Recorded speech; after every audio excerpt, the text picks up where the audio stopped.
Thank you very much, Lionel. It was a very interesting piece of information when it comes to your GLN project. If somebody has more questions, do not hesitate to contact with Lionel. And now we will have also very interesting and practical, I would say, presentation, GLN database. Jako, please present. And we will have also some kind of demo. Okay, you have everything. Thank you. So yeah, Jako Vosbij, most of you probably still remember me from when I was still with GS1. So I've worked with CONAS for the last year or so. Will not go into lots of details about CONAS, other than to say that CONAS is a shorthand for connecting assets to their digital twins. And in the context of today, that is connecting the data about physical locations to the physical location in using GLNs as well as alternative identifiers. That will make logistics user-friendly, more efficient and more effective, as you will see in a minute.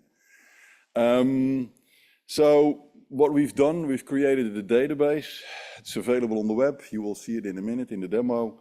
It combines the most used locations in the world from UNLO codes, IMO port facility codes, SMDG codes, IATA codes, and it's all findable in one database based on both a GLN number, a alternative ID like the ones I've just mentioned, as well as some other criteria, and they can all be combined to find the right location. So the key thing I also wish to highlight here in the interest of time is that we don't copy data from lots of those sources just for the sake of copying it. We are more like a yellow pages. So you go to us to find the records you need. Then we have a link to another source of data or more than one. Today I can only present one link to other sources of data so that we can avoid stale data. You always go back to the authoritative source of the information as long as that's available on the web. The service is free of charge and it will remain free of charge, especially in the way that I'm going to demonstrate today. So another key important message to the industry is CONAS has already paid for the use and the allocation of the GLN. So anybody anywhere in the world can use this database, can use the GLN in any process without further cost to them. So the argument that GLN comes at a cost is no longer an argument. It's no-brainer. You can use this from our database. So this is the database, and now I need to start presenting or demonstrating. So if you guys can share this screen, yeah. Is it showing well enough? I hope so. So basically, what you can see here is a bit of a hierarchy of search criteria in terms of geography. So just in the interest of time, I'm going to show just a few things. So I hope that the clicks actually work. Use the mouse. Yep, so in the Netherlands, I'm just going to search for the Rotterdam. And then if I do that, it's a very sensitive mouse, not really used to that. So I select this NLRTM, which is a very well-known UN location code in logistics. So basically I can then say submit. I scroll down a little bit more. You can actually see that for the Port of Rotterdam, or the entire area of Rotterdam actually, we also have a GLN now here. I should be able to copy this as well. Oh, this is... sorry, I'm not really that familiar. I'll do it the old-fashioned way. sorry to the Polish people. So I just copied the GLN for later purposes, but what you can see here is that it also shows the role types for that area. But what I'll show first also is this. I can copy these geo-coordinates. Geo-coordinates never change. Addresses, they do. Actually, in some places of the world, somebody told me yesterday that they had like double-digit changes in a single year in terms of numbers of addresses. And in Germany, I know it's about 8% every year as well, where just the address changes for all sorts of reasons. So we have opted for the geo-coordinates as the primary way to identify where things are. For that reason, well, clearly you can also zoom in here if you like to go there, but interest of time, like I said. So what I could do, I could use the geo-coordinates and I could put them in here in my sat-nav. I just press, I hope this is enter. And all of a sudden, we know exactly where this is. So this could be copied to any application that is a satellite navigation system. Google is just one of the options that we have. So going back, I'm just going to recopy this, this thing here, the GLN number, if I can, that is, yes.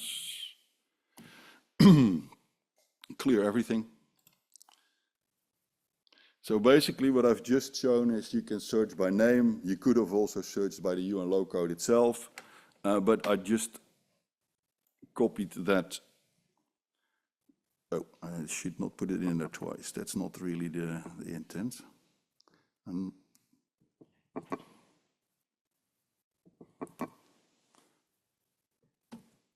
Yeah, that's better.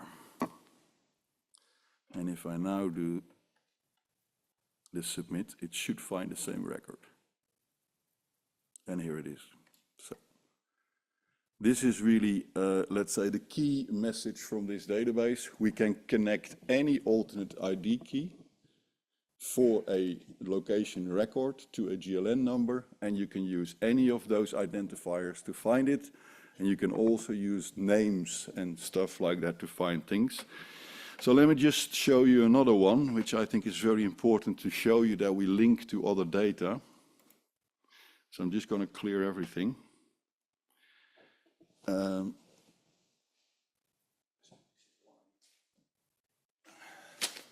Go to Kenya.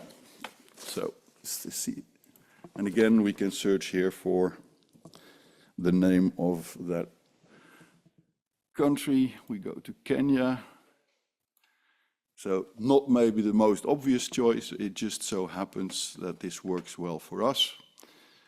So we will then go for the big codes, the big facility codes, searching for an APM terminal, so APM search. So you see quite a few of them here. For the one I want for this purpose, I need the TRXO version, so this one. I submit. Well, I won't go zoom in, but the key thing here is that you can see the view more details here. So this is the link to another source of data. And if I click this, hopefully it works. It will open up. There an escape button? Yes, there is. So what you see here is the big facility code service, which is online. It's got nothing to do with us. It's been running for a longer time than the CONAS database. But we can connect directly to this database, this resource on the web. We can go straight to the correct record. And as I mentioned, we don't want to store the address, but BIG does. So here's your big facility code information. Plus, it also tells you who operates that physical location. And again, this is information that we don't necessarily need in the yellow pages. This is just one of the many options. So we're also working on, because they have a second database for geofences, we're also working on connecting to the geofences database. So we would have two view other detail records for one facility in future as well. So that is the main, how am I doing for time? 2 minutes. 2 minutes. So I'm going to just, yeah, then I'm going to do one more on Kenya, and that's more or less going to back to my, so I'm just going to clear all again. Kenya, to this, scroll up. Because this is something I want to show also for the benefit of Leonel. Kenya, big facility codes. Again, it is APM terminals.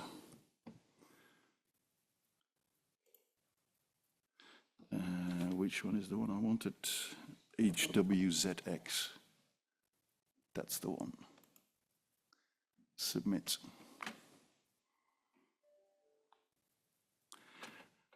And the key thing to point out here is that it is a CFS.